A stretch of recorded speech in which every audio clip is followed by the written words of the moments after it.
Hello, salut, buongiorno, and welcome to another episode of the Traveler's Haven podcast series, where we look at all things true travel professionals need and need to hear.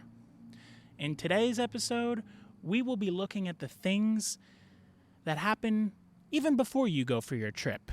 The preparation. You can have the spots marked, the things planned, but if you're not prepared, it can end up being one big headache. So we're going to look at all the things you need to do to prep without weighing yourself down, to plan without over-planning, and to travel safe and comfortably. Packing, knowing the essentials from the accessories. When it comes to preparing for any trip, let's be honest, packing is usually the part we dread the most. Some of us pack like we're moving across the country, and others pack like we're just running out the door. The trick is to find that sweet spot between the two, traveling light, but still having everything you actually need. So, how do you figure out what qualifies as an essential and what's just an accessory? Let's start with the essentials. These are the things that, if you forget them, you'd be inconvenienced every single day of your trip. Think about it. Your identification, travel documents, and any required medical cards. Comfortable, versatile clothing, pieces you can mix and match rather than outfits that work only once. A reliable pair of shoes that you can walk in for hours. Personal care basics, toothbrush, toiletries, any medications and chargers for your electronics. Those are the non-negotiables. They're the foundation of every suitcase or backpack. Now let's talk about the accessories. Accessories aren't bad, but too many of them can weigh you down. This is where we tend to overpack. The extra jacket you might wear, the fourth pair of shoes, the oversized hairdryer from home. These things eat up space, add weight, and usually never see the light of day once you arrive. Here's the test I like to use. If you look at an item and think, maybe I'll need it, leave it. If you look at it and think, I know I'll use this, pack it. Essentials earn their spot because you'll definitely use them. Accessories should only come along if they serve multiple purposes or truly enhance your comfort without taking up much space.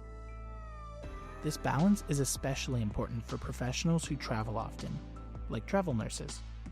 When you're moving between assignments, sometimes every couple months, you can't afford to lug around a dozen bags full of just-in-case items.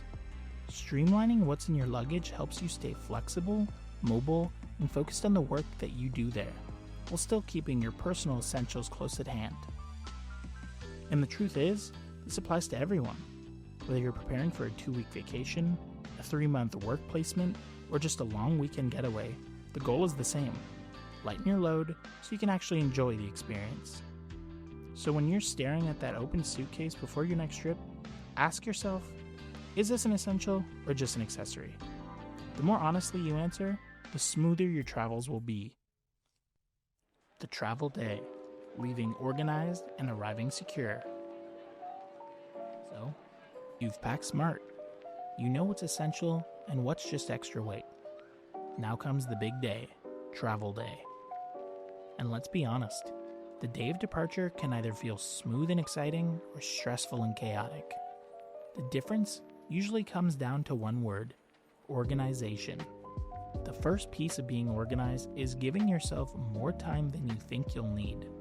Nothing makes a travel day spiral faster than rushing. Aim to leave early, have your documents ready, and if possible, check in online before you even leave for the airport. That way, instead of fumbling at the counter, you're breezing through to security. Speaking of security, packing light, as we talked about earlier, pays off here. Fewer bags mean fewer things to unpack and repack at checkpoints. Keep your liquids and electronics easy to reach, and wear shoes that you can slip on and off without holding up the line. These little details make a big difference in how calm you feel walking through the airport. Now, once you've landed, the next question is, how are you getting to where you're staying? This is where pre-planning saves you from a lot of headaches. Research transportation options at your destination ahead of time. Does the airport have a train or shuttle service into the city? Are rideshare apps like Uber or Lyft reliable there, or is it better to use local taxis? If you've booked a rental car, do you know exactly where the pickup counter is and what documents you'll need? Having at least one option in your back pocket, whether it's a shuttle schedule or a taxi app or even a printed map of the bus route, gives you a sense of control the moment you step off the plane. And then comes one of the most important parts of your arrival: housing. Whether you're checking into a hotel, meeting a host for a short-term rental, or moving into a furnished place for a longer stay, make sure your lodging checks 2 boxes: safe and secure. Read the reviews carefully before booking, double-check the address, and confirm things like locks, neighborhood safety, and how to contact your host or front desk if something doesn't feel right. This part is especially important for travel nurses or anyone on long-term assignments away from home. When your days are long and your energy is spent, the last thing you want to do is come back to a place that doesn't feel safe or comfortable. Your housing should be your refuge, not another source of stress. Make the most of your time. Plan the places you want to see the most. So now you've done it. You've packed the right way, you've made it through the travel day, and you're settled into housing that feels safe and secure. The big question becomes, how do you actually make the most of your time once you're there? It's easy to fall into 2 traps on a trip. The first is trying to do everything, running from one attraction to the next until you're exhausted. The second is doing almost nothing, wandering without direction and realizing at the end of the trip that you missed half of what you came for. The solution is a balance, and that starts with identifying your must-sees. These are the top experiences that, if you came home without doing them, you'd regret. Maybe it's visiting a landmark, maybe it's trying a famous restaurant, or maybe it's exploring a neighborhood that caught your attention. Write those down. That's your non-negotiable list. From there, build in the extras. Maybe you leave your mornings open for spontaneous exploration and schedule your bigger activities in the afternoons. Or maybe you reverse it. Knock out the big items first so you can relax later. The key is to give yourself a skeleton plan. Something that guides your days but doesn't lock you into a minute-by-minute schedule. And don't forget the power of local recommendations. Guidebooks and blogs are helpful, but some of the best experiences come from simply asking. The barista making your coffee? Ask her, what's your favorite lunch spot around here? The hotel clerk? Give him the question, if you had one free afternoon in this city, where would you go? Even fellow travelers you meet along the way. You can see what their highlights have been so far. I found that locals rarely point you toward the obvious tourist stops. Instead, they'll tell you about the quiet park with the best sunset view, the family-owned restaurant with food that tastes like home, or the weekend market that gives you a real feel for the community. And this is where the preparation from earlier segments really comes full circle. Because you packed light, you're free to move around without dragging unnecessary bags. Because you planned your transportation, you know how to get from point A to point B with confidence. And because your housing is safe and comfortable, you've got a solid base to return to after a long day out. For travel nurses, or really anyone who travels for work, this balance is even more important. When your schedule is demanding, your free time becomes precious. Having a short list of top priorities ensures you can still experience the best of your destination, even on limited days off.